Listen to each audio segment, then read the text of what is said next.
Olá, tudo bem? Quem foram os espíritos que participaram da codificação do Espiritismo? Kardec não fez questão de nomear todos eles, mas algumas mensagens são assinadas. Um deles é Heinrich Heine, que assina uma mensagem no Evangelho segundo o Espiritismo, no capítulo 20, item 3, em que dá a sua interpretação para a parábola, aquela parábola de Jesus sobre os trabalhadores da última hora, que para ele, Heinrich Heine, os trabalhadores da última hora são justamente os espíritas, que na sua visão merecem recompensa maior que os outros, porque são a reencarnação de outros trabalhadores da vinha do Senhor, né? A vinha do Senhor, a plantação, né? A parreiral do Senhor, né? Aliás, ele se refere à reencarnação como dogma. Esse é o primeiro vídeo de uma série sobre os espíritos e médiuns da codificação. Quem foi Heinrich Heine? Heine foi poeta, né? O último representante do romantismo alemão, chamado às vezes de o último romântico. Né? Não é a música do Lulu Santos. Ele foi muito famoso em sua época, tendo inclusive influenciado uma geração inteira de poetas e escritores brasileiros, como Machado de Assis e Castro Alves. Aliás, um dos poemas mais famosos de Castro Alves é O Navio Negreiro. Você deve ter aprendido isso no colégio, né? Aqui eu chamo de colégio, tem gente que fala escola, né? E esse poema, O Navio Negreiro, escrito por Castro Alves, foi inspirado num poema de Heine que tratou do mesmo tema. Grande parte da sua poesia foi musicada por grandes nomes da música erudita, como Schumann, Schubert, Mendelssohn, Brahms, né? Richard Wagner. Ele era, portanto, muito famoso no tempo de Kardec. Uma coisa que poucos espíritas sabem é que Kardec publicou o Evangelho segundo o Espiritismo às pressas. Nem mesmo o seu editor, o Sr. Didier, sabia que Kardec estava preparando mais um livro. Essa pressa, muito provavelmente, ao que tudo indica, se deve ao fato de que Kardec soube que Rustem, né, Jean-Baptiste Rustem, estava preparando a sua obra Os Quatro Evangelhos, cuja autoria é atribuída aos próprios evangelistas, né, aos espíritos dos evangelistas. E Rustem iria inserir, como inseriu, né, o espiritismo na fileira das seitas cristãs. O espiritismo se tornaria mais uma seita cristã. Kardec relutava muito em relação a isso, né? Relutava em transformar o espiritismo em religião, mas acabou cedendo por causa da concorrência de Rustem. Uma das grandes disputas internas dentro do espiritismo no Brasil, que vem desde os seus primórdios, é justamente a aceitação da obra de Rustem pela FEB. Mas enfim, Kardec resolveu publicar o Evangelho segundo o Espiritismo, que consiste num apanhado de mensagens de teor evangélico atribuído a espíritos quase sempre ilustres, né? Então são essas mensagens acrescidas de comentários do próprio Kardec. Falando de Heinrich Heine especificamente, eu entendo que Kardec e os seus amigos espíritas tivessem uma grande admiração por ele. Além de ser um poeta brilhante, Heine compartilhava de ideais muito caros a Kardec e a sua turma.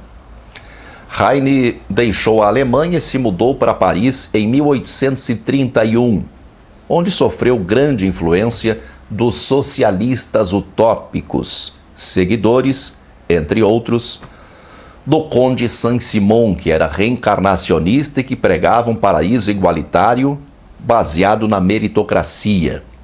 Assim como Heine, Kardec também foi fortemente influenciado por nomes do socialismo utópico, como o próprio Saint-Simon, o Charles Fourier, Robert Owen, todos eles reencarnacionistas. Robert Owen mais tarde se tornou espírita. E Saint-Simon e Fourier, eles são citados mais de uma vez por Kardec na Revista Espírita e sempre de maneira elogiosa. Para mim, hoje, então, parece bastante claro que a mensagem atribuída a Heine no Evangelho segundo o Espiritismo não é autêntica, né? Mas é fruto da imaginação de algum suposto médium amigo de Kardec, que também compartilhava desses mesmos ideais. Você pode relutar em aceitar isso, e isso é plenamente compreensível, né? Dependendo das suas crenças. Mas, por favor, realize, por um instante, realize. Vamos supor que Kardec vivesse nos dias atuais no Brasil e fosse um ardente simpatizante do PT. Poderia ser, por que não? Kardec está escrevendo a sua obra e aparece uma mensagem atribuída a Chico Buarque. Acabei de matar o Chico Buarque. Então aparece uma mensagem atribuída a Chico Buarque, né? Você acha que Kardec teria alguma dúvida em publicar essa mensagem? Você acha? Aquele dublê de médium, o Robson Pinheiro, ele não publicou uma mensagem atribuída ao espírito de Tancredo Neves, baixando o sarrafo na Dilma? Mas não é só por isso que a mensagem atribuída a Heine é suspeita. Heine foi crítico ferrenho da religião. Tem uma famosa expressão que muita gente usa e pensa que foi cunhada por Marx, né? Pensa que foi inventada por Marx. É aquela expressão que diz que a religião é o ópio do povo. Essa expressão, na verdade, é de autoria de Heine e foi posteriormente utilizada por Marx na crítica da filosofia hegeliana do direito, isso em 1844. Acontece que Heine e Marx eram amigos. Karl Marx, apesar de 20 anos mais novo do que Heine, acabou influenciando Heine na sua literatura politicamente engajada, né? Em que Heine criticava, por exemplo, duramente a exploração do trabalho humano. Nós vemos isso, por exemplo, no poema Os Tecelões de Silésia, de 1844, em que o ritmo do poema remete ao som do trabalho mecânico do tear, né? Tear, de produzir fios, né? Em que os operários trabalhavam. Esse poema foi traduzido por Friedrich Engels, né? De quem Heine também foi amigo, e foi publicado por Engels no jornal inglês The New Moral World, acabando por se transformar no hino da Liga dos Comunistas em Londres. Nada contra o fato de Heine ter flertado com o comunismo, né? Isso não seria motivo, a meu ver, para enaltecê-lo ou para diminuí-lo. Espero que não seja para você também. Acontece que a visão que ele tinha sobre religião não combina com o teor da mensagem contida no Evangelho segundo o Espiritismo, que leva o seu nome.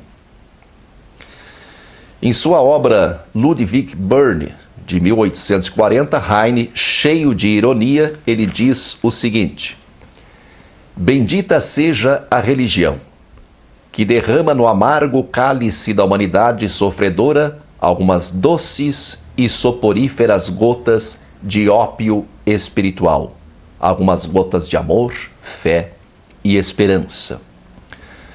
Poderíamos pensar que Heine criticava a religião institucionalizada, né? Como eu critico, mas que entenderia que o Espiritismo viera restaurar os verdadeiros valores do Cristo, como é o caso do perdão, por exemplo.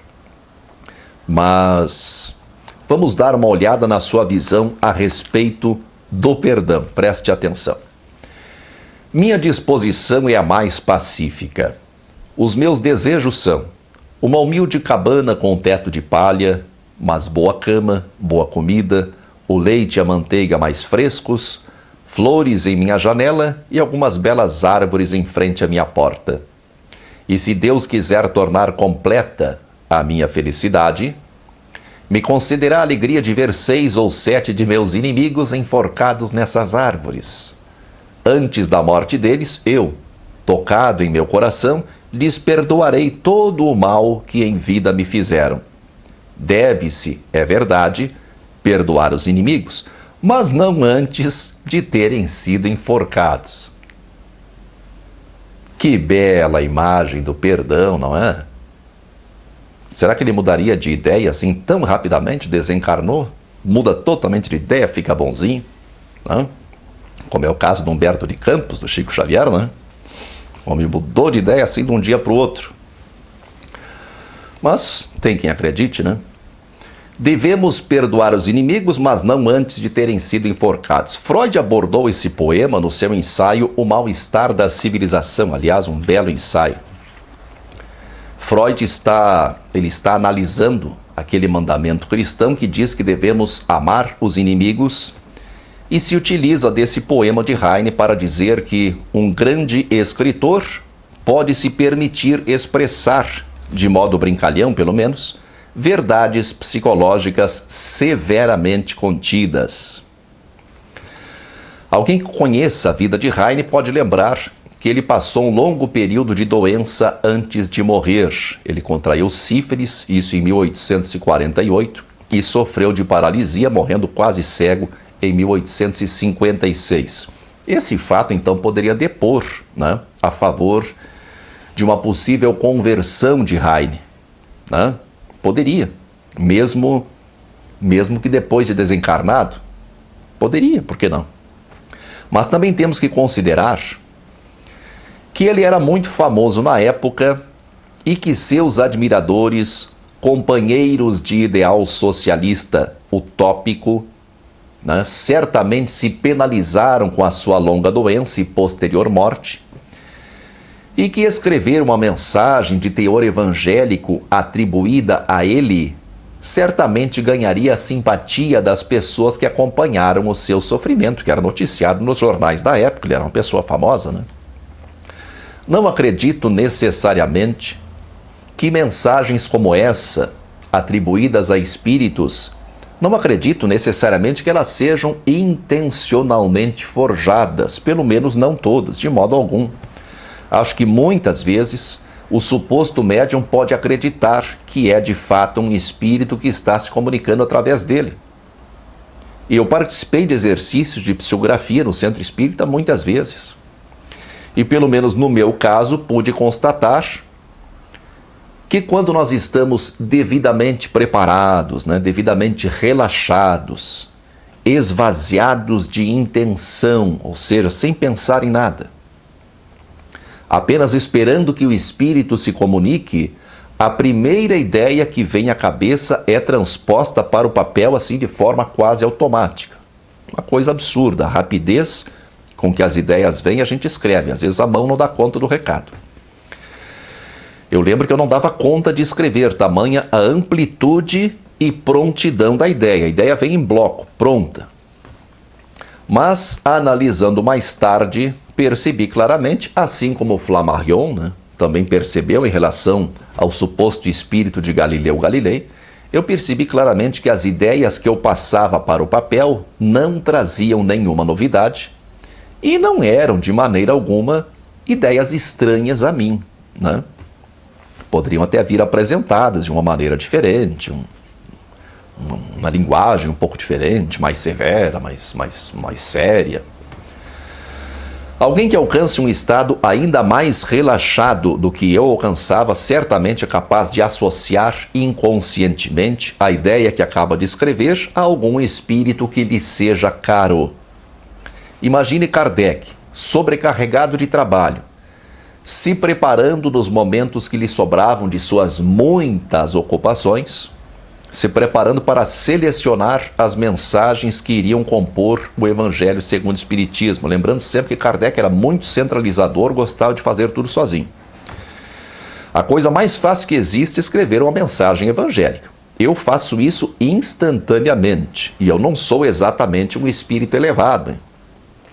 Logo, não é o teor da mensagem ou a linguagem nobre, como defendia Kardec, que vai decidir se a mensagem vai para o livro ou não.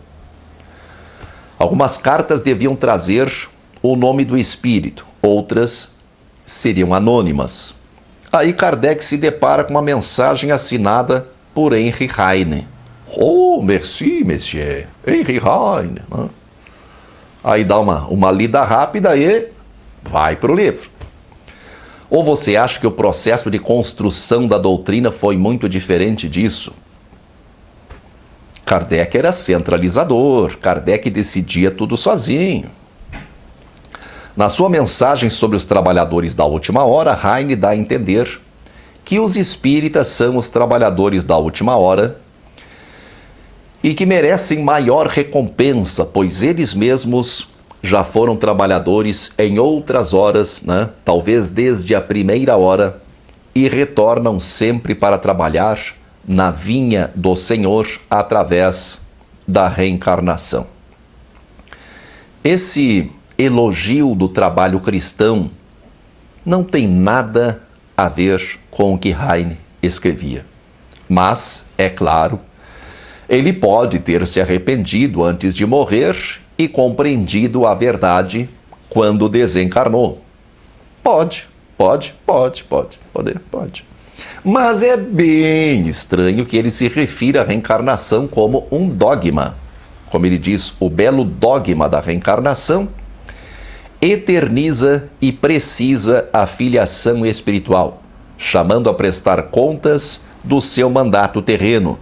Chamado a prestar contas do seu mandato terreno, o espírito se apercebe da continuidade da tarefa interrompida, mas sempre retomada.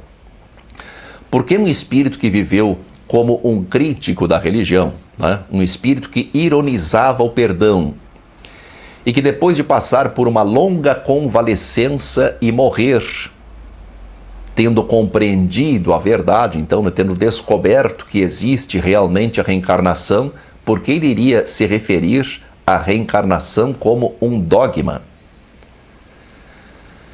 Talvez você não saiba a definição mais exata de dogma. Dogma é um ponto fundamental de uma doutrina religiosa, né, apresentado como certo e indiscutível.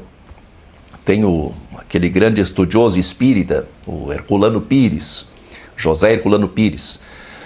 O Herculano, na tentativa de defender Kardec, disse que o dogma da reencarnação não é um dogma religioso, mas um dogma filosófico. Que seja.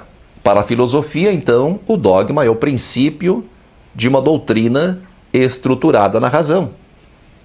Porque um espírito desencarnado, que supostamente conheceu a verdade, tanto que se converteu, né? Estou falando de Heine, vamos dizer que ele tenha se arrependido, desencarnou, se converteu.